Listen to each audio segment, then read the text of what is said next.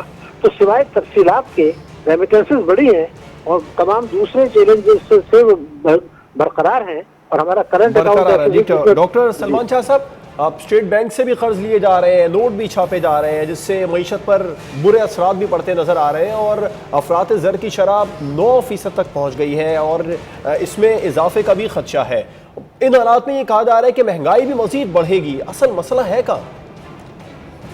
لیکن پاکستان کے بے شمار مسئلے ہیں، اور ایک جو ابھی آپ بات کر رہے تھے، ایک بہت بڑا مسئلہ یہ ہے کہ ٹیکس نیٹ ہمارا بہت چھوٹا ہے، یعنی کہ بہت کم لوگ ہیں جو ٹیکس نیٹ میں ہیں، اور ان پہ ہی سارا بوجھ ٹیکسوں کا ڈالا جاتا ہے، اور جتنی آپ کی اخراجات ہیں، حکومت کے اخراجات، وہ بہت زیادہ ہیں اور ٹیکس کا ریونیو کم ہے. اب دو طریقے ہیں اس میں، ایک تو یہ ہے کہ اپنے آپ اخراجات پہ قابو پائیں اور اخراجات کو نیچے لے کے آئیں، اور دوسرا یہ ہے کہ آپ ٹیکس ریونیو کو بڑھائیں، لیکن ٹیکس ریونیو کو بڑھانے کے لیے ٹیکس نیٹ کو آپ کو بڑا کرنا پڑے گا.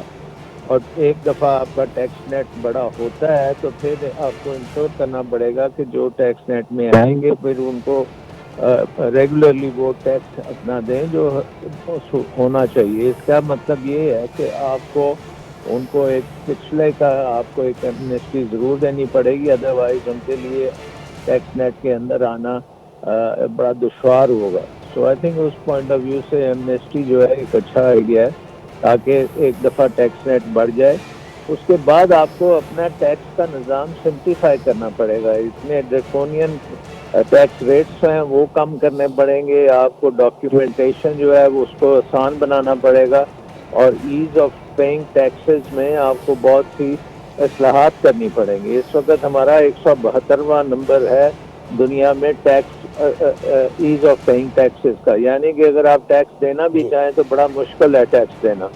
تو یہ بہت سے ڈفرینٹ ایریاز ہیں جس میں آپ کو کام کرنا پڑے گا، اور ٹیکس نیٹ کو بڑھانا بھی ایک بہت امپورٹنٹ کام ہے. اس کے ساتھ ساتھ آپ بات کر رہے ہیں انفلیشن کی. اب انفلیشن جو ہے پاکستان میں، انفلیشن چند چیزوں سے بہت زیادہ آتی ہے، اور ایک اس میں تیل کی قیمتیں ہیں، اور اس کے ساتھ اگر ڈی ویلیویشن ہو جائے تو وہ پھر بہت زیادہ ایک دم انفلیشن جو ہے وہ اسپریڈ کرتی ہے. لیکن اگر تیل کی قیمتیں آگے چل کے نیچے آ جاتی ہیں تو پھر اس میں ٹھہراؤ ہو سکتا ہے.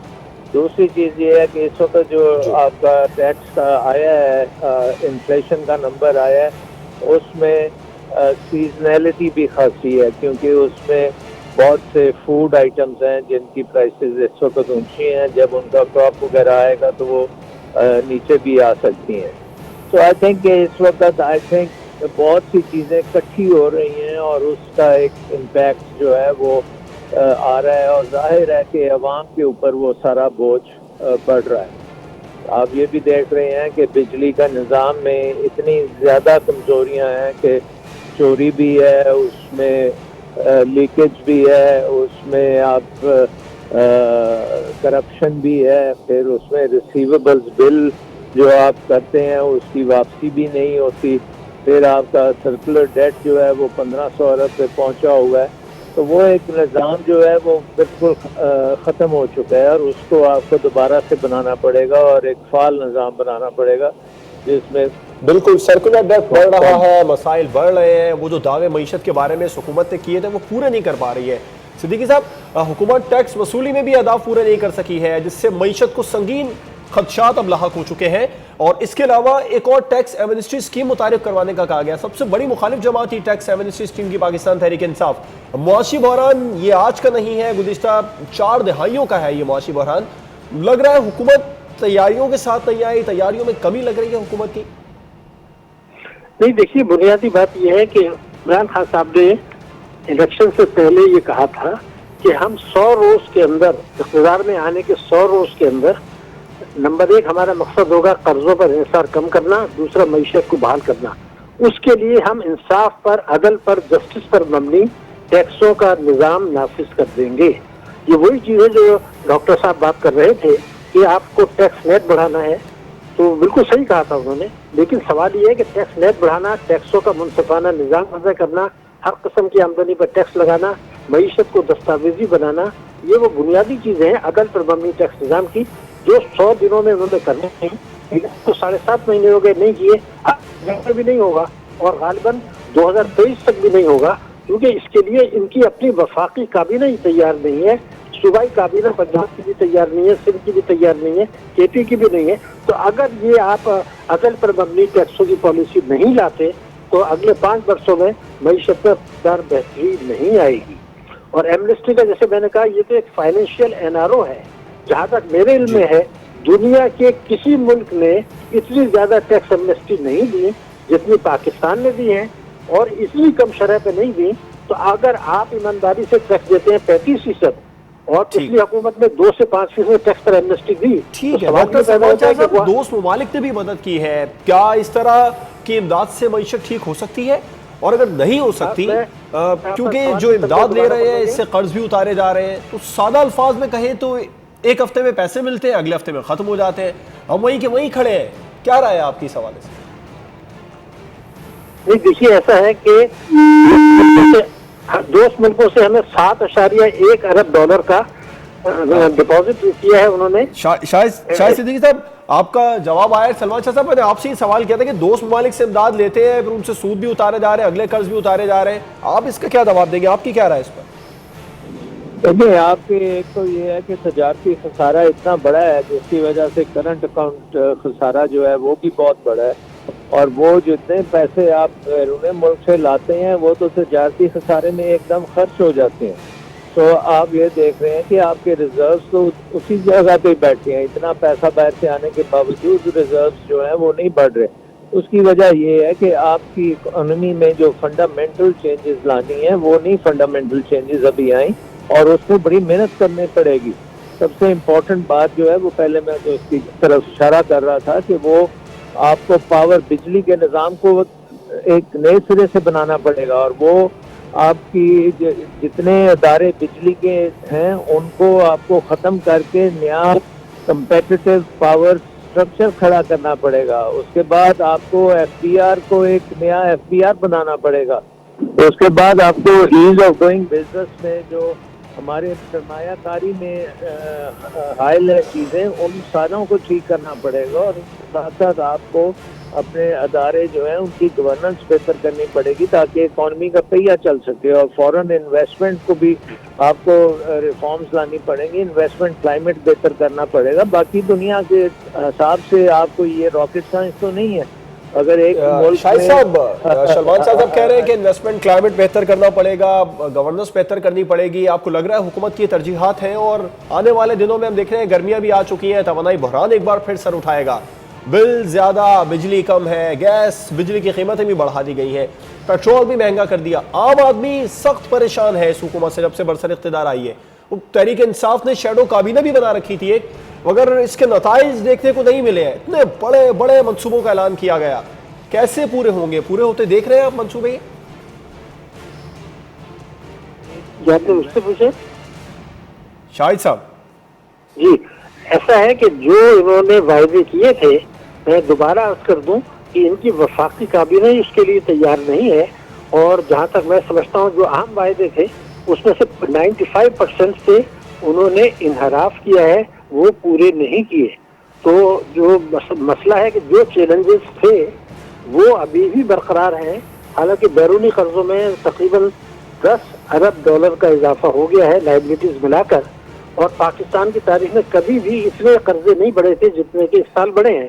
اور ایک اور بات میں بتا دوں کہ پچھلے جب سے آزادی کے بعد سے اب تک 72 برسوں میں کبھی بھی ایسا نہیں ہوا کہ ہمارا ایگریکلچر سیکٹر اور لارج اسکیل مینوفیکچر سیکٹر دونوں نیگیٹو گروتھ دکھائیں، منفی گروتھ دکھائیں۔ تو حکومت کو اس بات کا ادراک کرنا ہوگا کہ جو کچھ پالیسیاں انہوں نے اپنائی تھی اس کے نتیجے میں کبھی آزادی کے بعد سے ایسا نہیں ہوا تھا۔ حکومت کو اس بات کا ادراک کرنا ہوگا۔ سلمان شاہ صاحب، حکومت آئی ایم ایف کے پاس جانے کا اب حتمی فیصلہ کر چکی ہے، آئی ایم ایف کی شرائط بھی رکھی گئی ہے، اور کہا یہ جا رہا ہے کہ ڈالر مہنگا، بجلی اور گیس کی قیمتوں میں اضافہ اسی سلسلے کی ایک کڑی ہے۔ تحریک انصاف، نون لیگ، پیپلز پارٹی ان تمام جماعتوں کی معاشی پالیسیوں میں فرق کیا رہ گیا؟ نہیں، بات یہ ہے کہ آپ جو پہلی بات ہم کر رہے تھے کہ انویسٹمنٹ کلائمیٹ میں آپ کو بہتری لانے کی ضرورت ہے. آپ یہ دیکھیں کہ 2007 میں انویسٹمنٹ کی شرح 24% تھی اکانومی میں. آج وہ انویسٹمنٹ کی شرح جو ہے وہ 14% ہے. اتنی بری طرح یہ گر چکی ہے. اور اس حکومت کو بھی اگر اس نے اکنامک ریوائول کرنا ہے تو انویسٹمنٹ کی شرح کو 14% سے بڑھا کے اس کو 30% کی طرف لے کے جانا پڑے گا. اس کے لیے تمام جو ہے اصلاحات وہ کرنی پڑیں گی. آپ یہ دیکھیں پچھلی 2 حکومتیں، زرداری صاحب کی حکومت اور نواز شریف صاحب کی حکومت نے انویسٹمنٹ کلائمیٹ کو بالکل برباد کر کے رکھ دیا اور اس کی وجہ سے اکانومی میں انویسٹمنٹ نہیں ہوئی. اور اب ہمیں ڈیٹ کا بھی ایک کرائسس آ گیا، بیلنس آف پیمنٹ کا کرائسس آ گیا، فسکل کرائسس ہے. تو ان ساری چیزوں کو ٹھیک کرنے کے لیے تمام اکانومی کو آپ کو درست کرنا پڑے گا. یہ کوئی آسان بات نہیں ہے اور یہ اوور نائٹ نہیں ہو سکتی. اگر آپ یہ دیکھیں کہ 2016 میں جب ہم نے IMF کا ایک پروگرام یہ سب ختم اوور کیا نائٹ تھا، نہیں ہوگا. ڈاکٹر سلمان شاہ صاحب، ڈاکٹر شاہد حسن صدیقی صاحب پروگرام میں ہمارے ساتھ موجود تھے. آپ دونوں کا بہت شکریہ. ناظرین، تجزیہ کاروں کی رائے آپ نے سنی. حکومت کو انویسٹمنٹ کلائمیٹ کو بہتر بنا اور گورننس کو بہتر بنانا ہوگا تاکہ معاشی مسائل سے نمٹا جا سکے. ایک بریک کی جانب جانا ہوگا جس کے بعد ہم بات کریں گے بھارتی جارحیت اور نیشنل ایکشن پلان کے حوالے سے.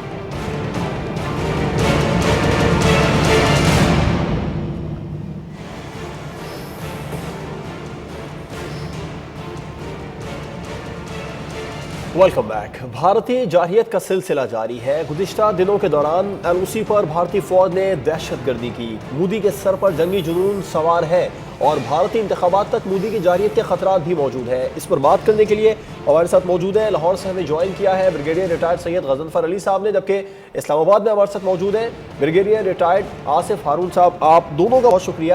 آصف ہارون صاحب، آپ سے آغاز کروں گا گفتگو کا.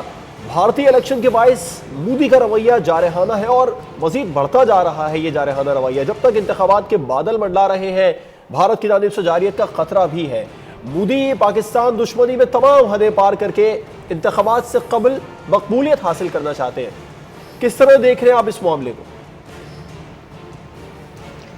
جی، آپ نے مودی کی تاریخ تو دیکھ ہی لی. جو اس نے 2014 میں جو الیکشن جیتے وہ بھی پاکستان بیشنگ کے اوپر ہی جیتے، اور اب نیکسٹ جو الیکشن آ رہے ہیں اور ابھی اپریل میں شروع ہو جائیں گے اور مئی میں اس کے رزلٹ آ جائے گا، تو دوبارہ اس نے وہی حربہ استعمال کیا ہے. پہلے کانگریس کے لیڈرز بھی جو ہے وہ عام طور پہ الیکشن میں پاکستان کو ہی ٹارگٹ بنا کے اپنا ووٹ بینک جو ہے وہ بڑھا رہے ہیں. تو یہ کوئی نئی بات نہیں ہے.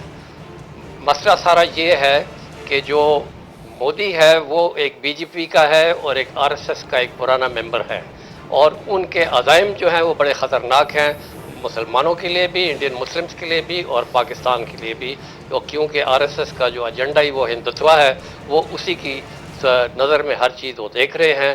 آپ نے دیکھا ہے کہ جب سے وہ آئے ہیں جو انڈیا میں ہندوتوا کو بہت زیادہ جو ہے فروغ دیا گیا ہے، اور پاکستان کے خلاف جو ہے یہ جولائی اگست 2014 کے بعد سے جو ہے انہوں نے ایک جارحانہ جو انداز جو ہے نا وہ اختیار کیا ہے، وہ آج تک جاری و ساری ہے. اور جہاں تک لائن آف کنٹرول ہے وہ متواتر جو ہے اس عرصے میں وہ ہاٹ رہی، لو انٹینسٹی وار جو ہے وہاں جاری و ساری ہے. لیکن حال میں جو حالات جو پیدا ہوئے پلوامہ کے انسیڈنٹ کے بعد، وہ ایک بہت خطرناک صورت اختیار کر گئے.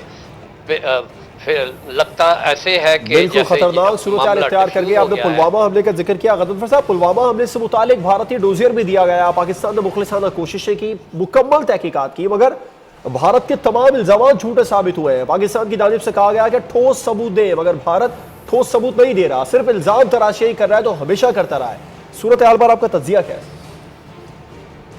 یہ آج کی بات تھوڑی ہے. آپ دیکھیے جب وہ تاج ہوٹل کا انسیڈنٹ ہوا تھا اور جب انڈیا نے وہ 3rd کلاس انڈین فلم چلائی تھی کہ جی یہ کشتی چلی آئی اتری، اس میں کوئی کولگیٹ کے پیکٹ تھے، کوئی لکس کے پیکٹ تھے، تو وہ پاکستان سے آئے تھے. اس کے بعد جو اجمل کے صاحب کو پکڑا، اس کی جو آپ کو کنفیشنل اسٹیٹمنٹ دی وہ گرمکھی میں لکھی ہوئی تھی، اور اجمل کے صاحب نے جو سائن کیا تو کہتے کہ وہ پاکستانی ہے. اس سے اور آگے چلے تو پٹھان کوٹ کا انسیڈنٹ دیتے